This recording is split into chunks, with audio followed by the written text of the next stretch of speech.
முதல்ல தமிழ்நாட்டில் பெண்களுக்கு பாதுகாப்பு இல்லை என்பதை பெண் தலைவர்கள் மட்டுமல்ல பெண்கள் தொடர்ந்து வலியுறுத்தி வருகிறோம். எல்லா முயற்சியும் இவங்க தான் முயற்சி செஞ்சு அது யாருன்னு கண்டுபிடிக்கணும். அந்த சாரை பிடிக்கிறதுல இவங்களுக்கு எந்த ஒரு அக்கறையும் இருக்கிற மாதிரி எனக்கு தெரியல. அதனால இன்னைக்கு பெண்கள் பாதுகாப்புக்காக தனி சட்டம் கொண்டு வருகிறோம்னு தீர்மானம் நிறைவேற்றுறாங்க.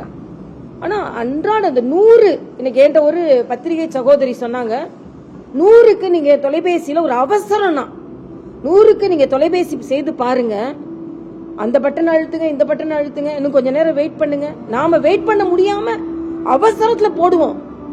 அதுல அவங்களுக்கு எங்களுக்கு பதிலே கிடைக்க மாட்டேன், உதவியே கிடைக்க மாட்டேன். அதெல்லாம் சரி செய்யுங்க. தமிழக முதலமைச்சர் நான் கேட்டுக்கிறேன், பெண்களின் பாதுகாப்பை நீங்கள் உறுதி செய்யுங்கள். பெண்கள் என்று பாதுகாப்பாக இல்லை. இதற்கு சட்டமன்றத்தில் தீர்மானம் நிறைவேற்றோம், அதுக்கப்புறம் அதை கொண்டு போறோம். நிர்பயா பங்கு நிதியை கூட சரியா பயன்படுத்தல. ஆக எல்லாமே பேப்பர்ல தான் இருக்கு தமிழ்நாட்டில்.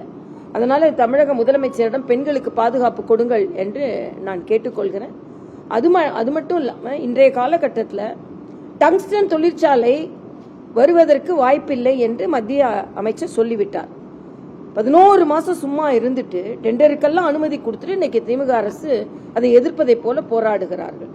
அதனால இன்னைக்கு மத்திய அரசு மக்களுக்கான அரசு. இன்னைக்கு கூட நான் என்னோட ட்விட்டர்ல பதிவு பண்ணியிருக்கேன், 7000 கோடிக்கு மேல தமிழக அரசிற்கு நிதியின் பங்கு கொடுக்கப்பட்டு இருக்கிறது. ஆனா தமிழக அரசு இன்னைக்கு பொங்கல் பரிசுங்க ஒரு 1000 ரூபாய் என் தாய்மார்களுக்கு கொடுத்தா உங்களுக்கு என்ன? ஆக தேர்தல் வருவதற்கு முன்னால் நான் அதை கொடுப்பேன் இதை கொடுப்பேன்னு சொன்னீங்க. இப்ப 1000 ரூபாய் கொடுத்தா, அதாவது பொங்கலுக்கு சூரியன் உதிக்கும் பொழுது அவர்கள் கொண்டாடுவதற்கு 1000 ரூபாயை கொடுக்காம தேர்தலில் சூரியன் உதிக்கிறதுக்கு நாங்க தேர்தல் பக்கத்துல கொடுப்போம்னு அண்ணன் துரைமுருகன் சொல்றாரு. நான் ஏற்கனவே சொன்னேன், தேர்தலுக்கு இப்ப கொடுத்தா மறந்துடுவீங்க, அதனால தேர்தல் பக்கத்துல தான் கொடுப்பாங்கன்னு அவரு ஒண்ணு சொல்றாரு. கல்வி அமைச்சர் நிதித்துறை அமைச்சர் என்ன சொல்றாருன்னா, எங்ககிட்ட நிதியே இல்லை, உங்ககிட்ட தான் எல்லா நிதியும் இருக்கு, கார் ரேஸ் செய்யறதுக்கு நிதி இருக்குது, நீங்க வெளிநாடு போறதுக்கு நிதி இருக்குது, ஆனா தாய்மார்களுக்கு கொடுப்பதற்கு நிதி இல்லை என்று நீங்கள் சொல்லிக் கொண்டிருக்கிறீர்கள். ஆக தமிழக அரசு முற்றிலுமாக தோல்வி அடைந்த அரசு.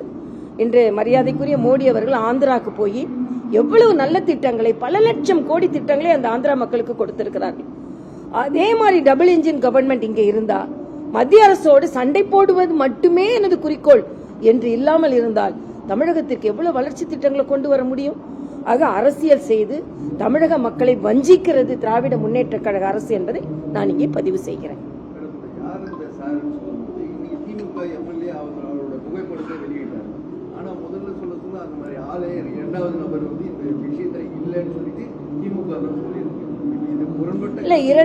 முரண்பட்ட கருத்து ஏற்கனவே போலீஸ் கமிஷனருக்கும் உயர்கல்வித்துறை அமைச்சருக்கும் முரண்பட்ட கருத்து இருந்தது. இந்த யார் இந்த சார்னு நம்ம கேட்கும் போதுதான் இப்போ அவங்க அந்த சாரை நீங்க கண்டுபிடிச்சு கொடுங்க அப்படின்றாங்க. நாம சொல்லல, அந்த பெண் பாதிக்கப்பட்ட சகோதரி பதிவு செய்திருக்கிறார். சிறப்பு புலனாய்வு குழுலையும் அவங்க பதிவு செய்திருக்கிறார்கள். இன்னொரு நபரிடம் என்னை எடுத்து கூட்டிட்டு போறேன், சார்ட்ட போக வேண்டியிருக்கும் அப்படின்னு. அந்த சார் எந்த இயக்கத்தை சார்ந்தவர், எந்த பகுதியை சார்ந்தவர், அந்த சார் எந்த ஒரு குழுவை சார்ந்தவர், சார் யார் சார் யார் சார் யார், நீ யார் நீ யார் நீ யார் கேட்கும்போது சார் யார் சார் யார் சார் யார் அப்படின்னு கேட்டுட்டு இன்னைக்கு சாரே இல்லை அப்படின்ட்டா இது ரொம்ப தவறானது. அந்த பெண்ணுக்கு முழுமையான நீதி கிடைக்க வேண்டும்.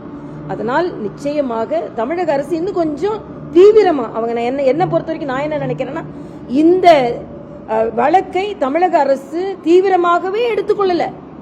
உயர்கல்வி அமைச்சர் சொல்லி ஏதோ ஒரு சம்பவம் நடந்து அதையே பெருசாக்குறீங்க, ஏன் அரசியலாக்குறீங்க? இதே ஸ்டாலின் தான் அவியலா செய்ய முடியும், அரசியல் தானே செய்ய முடியும்னு சொன்ன ஸ்டாலின் இன்னைக்கு எதை எடுத்தாலும் அரசியலாக்கிடாதுங்கன்னு.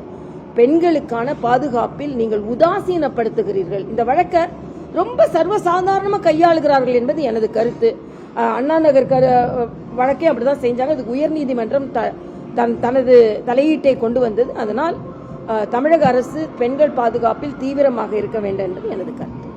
உள்ளாட்சி திருத்த சட்டத்தில் காங்கிரஸ் சட்டப்பேரவையில் கண்டனம் தெரிவிச்சிருக்காங்க.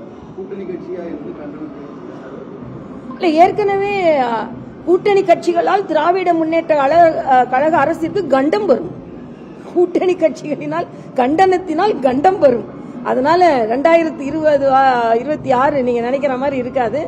ஏன்னா கம்யூனிஸ்டுகள் எதிர்ப்பு தெரிவித்து விட்டார்கள், விடுதலை சிறுத்தைகள் எதிர்ப்பு தெரிவித்து விட்டார்கள், காங்கிரஸ் பொறுத்து பொறுத்து பொறுத்து பொங்கி எழுந்த மாதிரி காங்கிரஸ் இன்னைக்கு தனது எதிர்ப்பை தெரிவித்து விட்டார்கள். அண்ணன் வேல்முருகன் போன்றவர்களும் தனது எதிர்ப்பை தெரிவித்து விட்டார்கள். அதனால் எதிர்ப்பை தெரிவித்துக் கொண்டிருக்கிறார்கள் கட்சிகள்.